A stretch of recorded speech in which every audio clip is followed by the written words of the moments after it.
Son. I just thought I heard something. The paranormal activity, as the name suggests, is the depiction of the trail of events that occurred to a middle-income couple. The first chapter ensues from September 18 to October 8, 2006. The story begins with the introduction to the protagonists, Katie and Micah. Through introductory scenes, it is indicated that the two have recently shifted to the house where the story is cited, in suburban San Diego. While eating dinner, Katie casually reveals that an evil existence has always followed her, and she suspects the demon has also sneaked into their new home. Of course, what else are couples supposed to talk about when they shift to a new abode? Micah is skeptical about paranormal stuff, but to ward off Katie's assumption, he plants cameras in their bedroom, supposedly because the evil entity only had access to their bedroom and lacked the power to ramble around in the home. So they only restricted cameras to their bedroom. Makes sense. A few days later, the camera recorded some typical creepy stuff that showed how playful the demon was.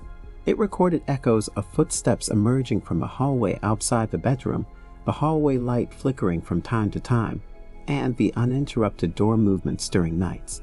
Activities that are equally normal as they seem to be paranormal. However, Kathy gets an appointment with a paranormal psychic, namely Dr. Fredericks. He explains to Kathy that the evil entity is not simply a ghost.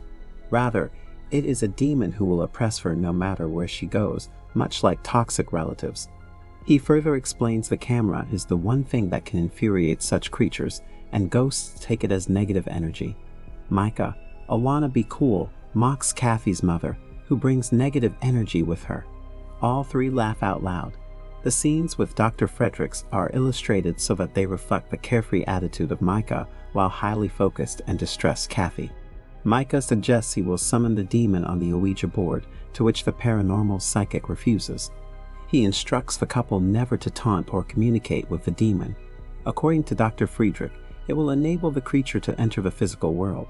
Although Micah laughs it off, Dr. Friedrich shares with them the contact number of his demonologist friend in case they face any spooky encounter at their house. Dr. Friedrich leaves, and the director shifts to another candid scene where Katie shows her interest in contacting the demonologist. Micah, with his Jesus complex, jumps in and plans to combat the evil attack through a book. Why does every horror show have that one stupid person? The paranormal activities continue to grow in severity as one night, Katie awakens, intimidated by a nightmare.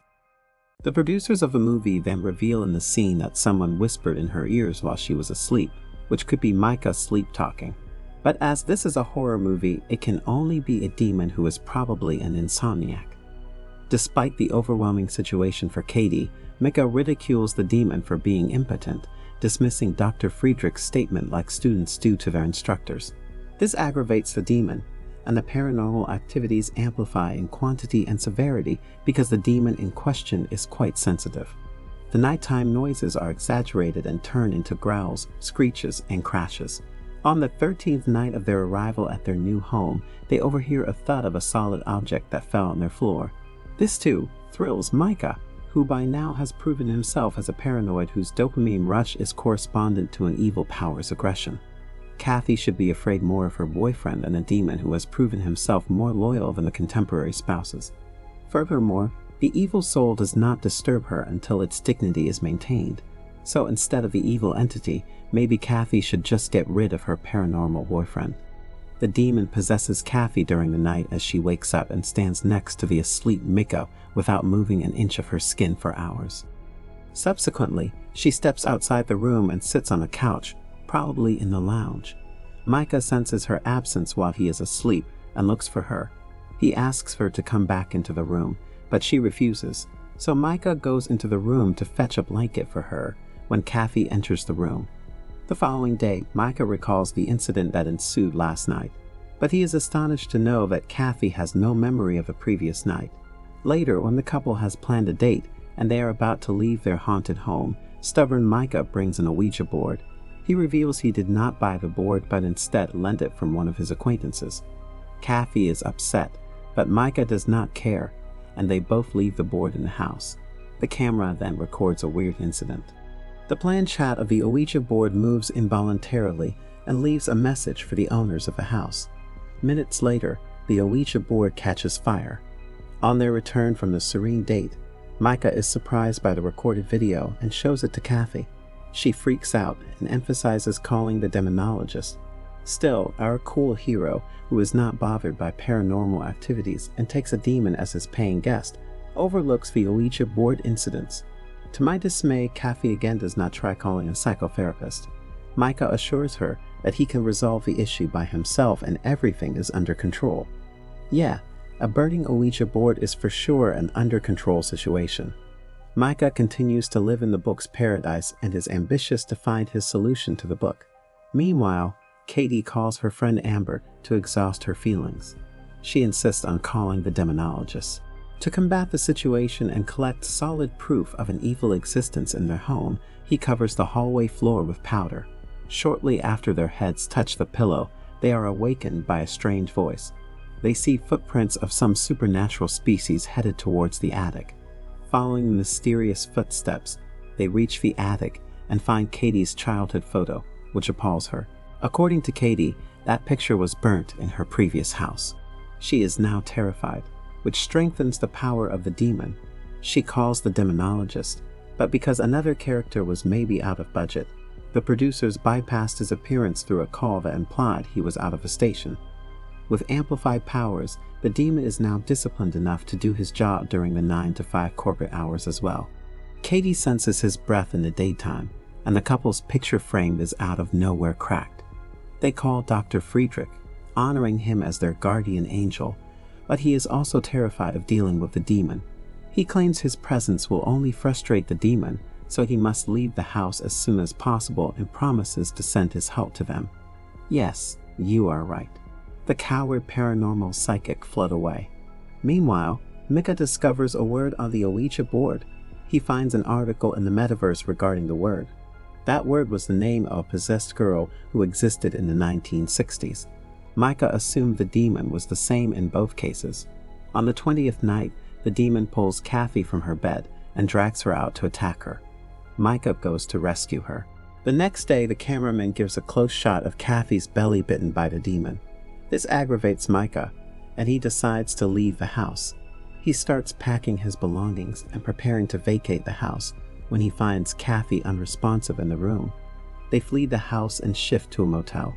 The shifting takes a toll on Kathy, and her behavior worsens. Micah finds her clutching the crucifix so tightly that she injures herself. Micah snatches the crucifix from her bleeding hand and burns it along with Katie's childhood photo found in the attic. Normally, people shield themselves against evil spirits through the crucifix, but Micah has his own ways of dealing with the demons. Clearly, the demon has possessed Kathy, but Micah will ignore it because, according to his dictionary, everything is under control, and he can manage every situation without third-party intervention. She goes into a catatonic state. Kathy, in a voice that is not hers, asks Micah to return to their home, claiming that everything is fine now, and they can live in their own home safely. On the 21st night, Kathy wakes up again, gazes at Micah for 2 hours, and goes downstairs. After moments of silence, she screams and starts hollering for Micah.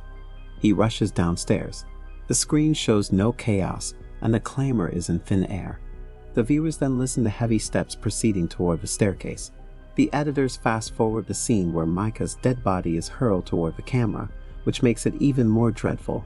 Micah is dead, and who is the culprit? The director reveals it gradually. Kathy marches towards the camera, and with slow steps, she reaches Micah's body. She crouches on his dead body, making it unbearable for the soft-hearted to watch the scene. The killer is definitely demon-possessed Kathy. Dr. Friedrich had warned them from using the camera, but Micah took it lightly rather than mock the demon. He aggravated the demon first by using cameras, then making fun of it, and gave it the ultimate power by burning the crucifix. That is the reason the demon dragged his body to the camera. It was an indication of revenge. Dear Lord. She looks at the camera, and there is a transient moment where she takes a demonic look, and the camera is cut to black. That is the end. Thanks for watching. That's all for today. If you enjoyed this, I highly recommend watching the entire movie. As a horror fan, I can solemnly vouch for how gruesome and scary this franchise is. It'll be well worth it. Please don't forget to leave us a like and subscribe. Comment below what you want to see us work on next.